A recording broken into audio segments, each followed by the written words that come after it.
My guest in Psyche of Success today is a household brand name for many. Danny Kaye is one of the people I know who continually reinvents himself. He's known as a singer, songwriter, actor, and music producer. He was also voted as one of South Africa's most trustworthy 100 public personalities.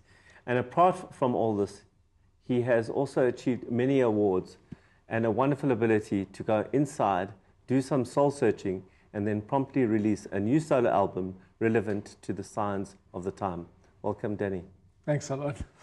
Right, so let's just start off. Danny Kaye, as we said in the intro here, he's a household name.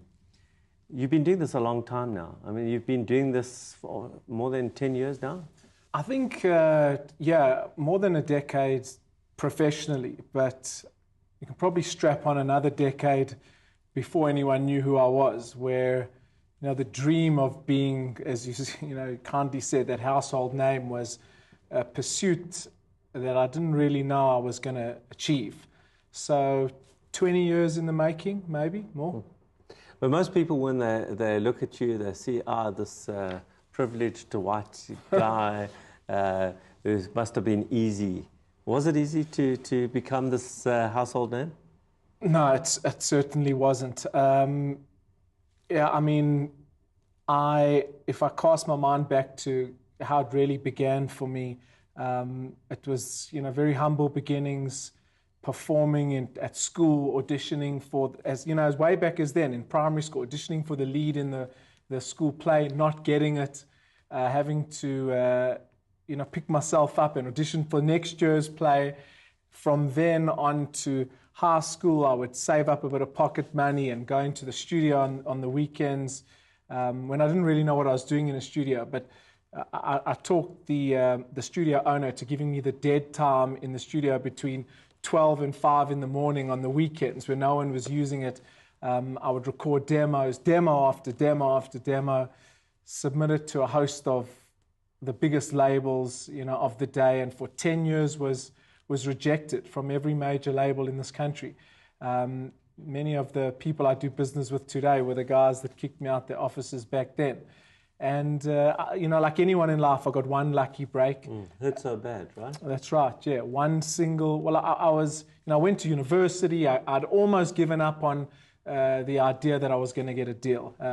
Went to Wits Business School, started working at an investment bank, and then just fortuitously, I got approached by a small independent label that gave me a shot, recorded that song, Hurt So Bad, and the rest, as they say, is history. But was it history? Because many songwriters, many musicians in South Africa are one-hit wonders. Yeah. You've, as we said in the intro, you keep reinventing yourself. You keep coming back and being relevant with today's kind of sound. In fact, I wouldn't even say it's today. Having followed your career, you almost are setting the trend. You're seeing what is going to become the trend. I think anyone who wants to have a career, that spans many years has got to be sensitive to that. Whether it's music, whether you're in technology, you've got to try and think ahead of the curve of where things are going. Otherwise, you'll always be a follower. And I think most people don't want to be inspired by followers. They want to be inspired by leaders. And I think it's irrelevant of what your profession is. So I was always very conscious of that. I always knew that hard work, dedication, and just putting in the time was going to give me that competitive edge.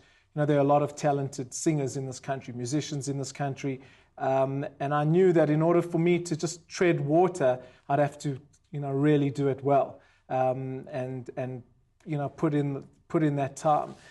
But it's a labor of love, I think, as well. You've got to love what you do. And for me, it's, I had such passion for music that in those hard times when I'd have to look myself in the mirror and pick myself up from getting kicked out of a record exec's office, or if I released an album and I had such hopes and it didn't go to #1 or it didn't sell very well, that soul-searching moments had to be fueled by, I think, my determination, also my passion and love for this business.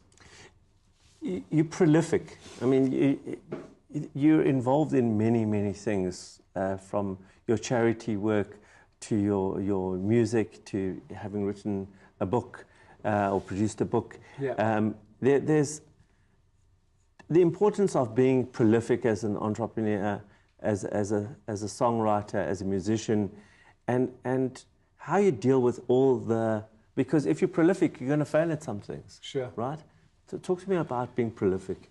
I mean, I think I'm an entrepreneur at heart, and I think music was just the, kind of pathway that I went down. But if I think back to university, me and my friends at university would start a different business idea every week. We thought we'd open an e-commerce site, and it didn't work. And I think of that streak in me carried through, and still is within me. And I think you've got to be, if you're an entrepreneurially minded artist or business person, you've got to allow yourself to fail, and you can't be despondent or dejected by it. You got to just take it as it comes, and know that you're not going to score 10 out of 10 on everything. But for me, it was like, just keep putting stuff out, and certain things are going to stick. So with the charity work, as you mentioned, for example, Shout for a Safer South Africa, I didn't know if it was going to amount to very, very much. But I knew I wanted to make a difference. I knew I needed to establish a brand, work hard at it in order to cut through the clutter, and it stuck. But you've got to be brave enough to take those chances, I think. In the book, I remember reading a chapter which resonated with me, where it was a vulnerable moment where you spoke about the Danny K haters, yeah. and how whenever you create success, people will be jealous, people will hate. How do you deal with it? How do you deal with a Danny K hater? Well, I think if you don't have any haters, you're not doing things right. You're not ticking the right boxes, because you almost have to have haters if you're successful, because not everyone's going to like you. That's just a fact. Yeah, people might be jealous of you, they might be envious, you just might not have a face that they like very much. And you've got to take it with a kind of pinch of salt, which I do. I don't give it much airtime in my life. My father always said to me, don't let success go to your heart or your head, or the haters go to your heart. And I've remembered that line. And I've also learned that if you continually try and do good things, you can convert them. So I've had people come up to me and said, you know what, when you came out, we didn't really like you very much. We didn't understand what you were about. But the more we've seen you, and when we've met you or come to one of your shows, we changed our minds about you. So haters are a fact of life. And I think with social media and people's access to you these days, particularly in my business, you've really got to have thick skin, because they're going to come at you thick and fast, and they do. And it's fair game. Well, I think that's a good place to end it. Danny K, always a pleasure to have you on the show. I think what I took away from this interview was the perseverance and starting small and building incrementally, and being prepared to fail in your journey to become the household name that you become. Thanks so much for being on the show. Thanks for having me, Alan.